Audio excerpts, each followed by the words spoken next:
ये खबर KR मंगलम university द्वारा प्रस्तुत की गई है।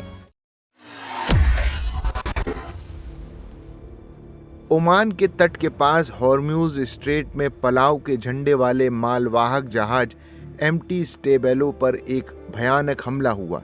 इस जहाज पर कुल 24 भारतीय चालक दल के सदस्य सवार थे।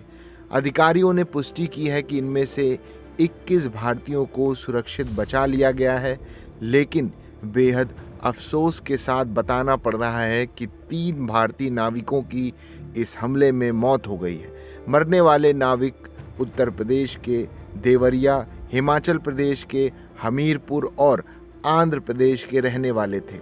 हिमाचल प्रदेश के हमीरपुर के रहने वाले नाविक आदित्य शर्मा की मौत की खबर ने उनके परिवार को पूरी तरह से तोड़कर रख दिया है। आदित्य शर्मा इस जहाज पर डेक कैडेट के रूप में काम कर रहे थे और अभी सिर्फ 6 महीने से प्रोबेशन पर थे। आदित्य के चाचा ने बताया कि रात को करीब 1:30 से 2 बजे के बीच उन्हें इस दुखद खबर का पता चला। परिजनों का रो रो कर बुरा हाल है।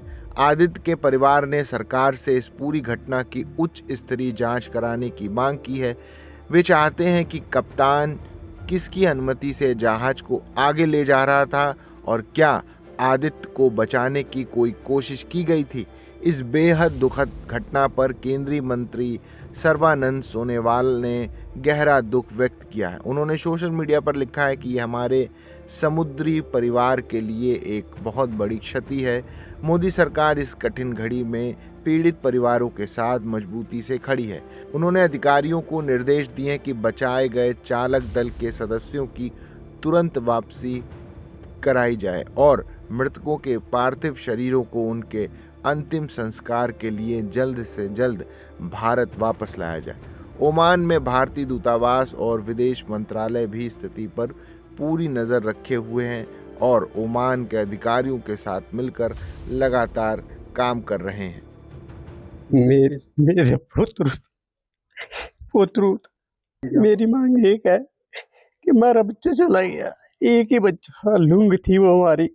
अब अगर उसको कैप्टन कोई वार्निंग दी गई थी कि आगे शिप को मत ले जाओ, किस कैपेसिटी से वो आगे बच्चे को ले गया, उसी शिप को आगे ले गया समुद्र में, वो हम जानना चाहते हैं। और पूरी मैं अनुराग ठाकुर जी से रिक्वेस्ट करूंगा, हिमाचल सरकार से भी, कि इसकी पूरी इंक्वायरी की जाए और जो भी दोषी है उसे कड़ी से कड़ी सजा दी जाए। हमारा तो दिल खत्म हो चुका है, मैं इतना कहना चाहता हूँ। ये मेरे को तो पिछले कल मेरे भाई का रात को 9 बजे के आसपास फ़ोन आया कि ही इज़ मिसिंग।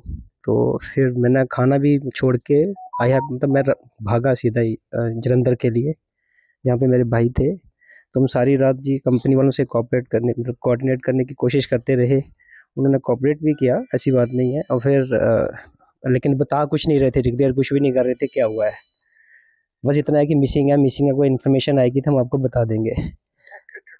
हाँ, वो डेक कैडेट था, अभी मतलब प्रोबेशन पे ही था वो। अभी 6 मंथ्स उसको अभी जस्ट हुए थे, तो वो आने वाला था 24 मई को, तो उसने वो इसको एक्सटेंड किया था कि मैं 1 महीना और उसको एक्सटेंड करूँगा। और फिर हम जलंधर आए तो फिर सारी रात गूगल चेक ये सब चेक करते रहे, लेकिन हमें 1:30-2 बजे के आसपास हमें एक न्यूज़ ही मिल गया, उसका नाम भी डिक्लेयर हो गया था कि उसका हो गया। तो फिर हम घर आ गए अभी तो, लेकिन अभी हम इसी कोशिश में लगे हुए हैं कि हमें किसी तरह से हमारे बच्चे की डेड बॉडी, उसके अवशेष हमें जल्दी से जल्दी प्राप्त हो, ताकि हम उसकी अंतिम यात्रा को कंप्लीट कर पाए। फैमिली में मेरे बड़े भाई हैं, वो राजेश शर्मा, उनका एक ही बेटा था, बड़े चाव से हमने उसको पाला था। 22-23 साल का था, छोड़ के चला गया जी हमें। सैटरडे संडे को हमारी ग्रुप कॉल हुई थी दिल्ली में। हमारी डिमांड यही है कि हमारे माननीय जो MP है हमीरपुर के, हमारे जो CM साहब हैं, और जो हमारे मिनिस्ट्री ऑफ एक्सटर्नल अफेयर्स के डॉक्टर जयशंकर जी हैं, या जो शिपिंग के जो मिनिस्टर्स हैं, हमारे बच्चे की डेड बॉडी जल्दी से जल्दी हमारे पास पहुंचाई जाए। बस हमारी यही हाथ जोड़ के गुजारिश है। और एक और चीज़ मैं गुजारिश करना चाहता हूँ कि हमारे बच्चे को रात को 10:15 साढ़े 10 बजे जब अटैक हुआ, तो वो इंजन, जहाँ पे इंजन होता है, जहाँ पे मिसाइल दागी गई थी, वो क्या कर रहा था, ओवर टाइम कर रहा था, करवाया जा रहा था, उससे क्या हो रहा था, मैं वो भी जानना चाहता हूँ। और उसको रेस्क्यू की कोई उसको हेल्प की गई कि नहीं की गई, हमें इन्फॉर्मेशन चाहिए। इस दुखद खबर पर आपकी क्या राय है, हमें कमेंट्स बॉक्स में ज़रूर बताइए। देश और दुनिया की तमाम बड़ी खबरों के लिए देखते रहिए दैनिक जागरण।